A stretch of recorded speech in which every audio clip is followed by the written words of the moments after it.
আসসালামু আলাইকুম viewers, London মালা বয়েসের পক্ষ থেকে আবারও স্বাগত জানাচ্ছি। এখনকার যে সংবাদ সেটি হচ্ছে লন্ডনে 24 ঘন্টার ব্যবধানে একজনকে ছুরিকাঘাতে এবং একজনকে গুলি করে হত্যা করা হয়েছে। ছুরিকাঘাতের ঘটনায় দুইজনকে আটক করা হয়েছে এবং যিনি নিহত হয়েছেন তার নাম প্রকাশ করা হয়েছে। এদিকে শনিবার রাত 10:30টার দিকে ইস্টার্ন স্টেশনের পাশে একজনকে গাড়িতে গুলি করে হত্যা করা হয়েছে। সেই ঘটনায় চাঞ্চল্যের সৃষ্টি হয়েছে। সেখানে 26 বছর বয়সী এক যুবককে হত্যা করা হয়েছে বলে জানিয়েছে মেট্রোপলিটন পুলিশ। সিসিটিভি ফুটেজে দেখা গেছে একজন সন্দেহভাজন ব্যক্তি সাইকেলে এসে ভিকটিমকে লক্ষ্য করে একাধিকবার গুলি করে পরে দ্রুত সে সেখান থেকে পালিয়ে যায়। ঘটনাটি চার্লটন স্ট্রিট এলাকায় সাদা রঙের একটি নিশান জোক গাড়িতে বসা অবস্থায় ওই যুবক হামলার শিকার হন। রাত প্রায় 10:30টায় পুলিশ ঘটনাস্থলে পৌঁছায়। প্যারামেডিক্যাল টিম সর্বোচ্চ চেষ্টা সত্ত্বেও ঘটনাস্থলেই উক্ত যুবকের মৃত্যু হয়। নিহতের পরিবারের সদস্যদের বিষয়টি জানানো হয়েছে। ঘটনার পরপর এলাকাটি ঘিরে রেখেছে পুলিশ।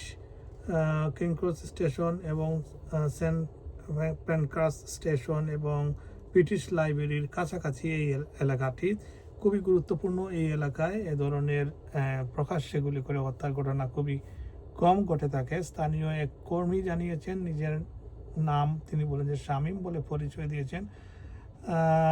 তিনি জানেন যে তার সহকর্মী কয়েকবার জুড়ে বিস্ফোরণের মতো শব্দ শুনেছে। স্থানীয়দের দাবি, এলাকাটিতে দীর্ঘদিন ধরেই সহিংসতার ঘটনা ঘটছে এবং অনেকেই নিজেদের নিরাপদ মনে করছেন না। আর আরও বেশি পুলিশ টহলের দাবি জানিয়েছেন। তারা এই ঘটনায় কাউকে গ্রেফতার করতে পারেনি। তবে শুক্রবার ওয়েস্টমিনিস্টার এলাকায় ছুরিকাঘাতে নিহত যিনি মারা গেছেন তার নাম প্রকাশ করা হয়েছে। তার বয়স 26, ফারজানুল্লাহ শেরজাদ তার নামে মনে হচ্ছে তিনি হয়তো পাকিস্তান অথবা আফগানিস্তানের বংশোদ্ভূত হতে পারেন।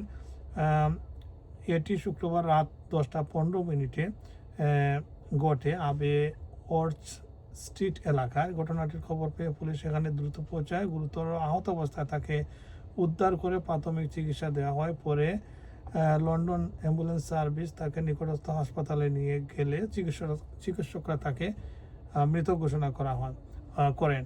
এ ঘটনায় 18 ও 21 বছর বয়সী দুই যুবককে হত্যা সন্দেহে গ্রেফতার করা হয়েছে। তারা বর্তমানে পুলিশ হেফাজতে রয়েছেন।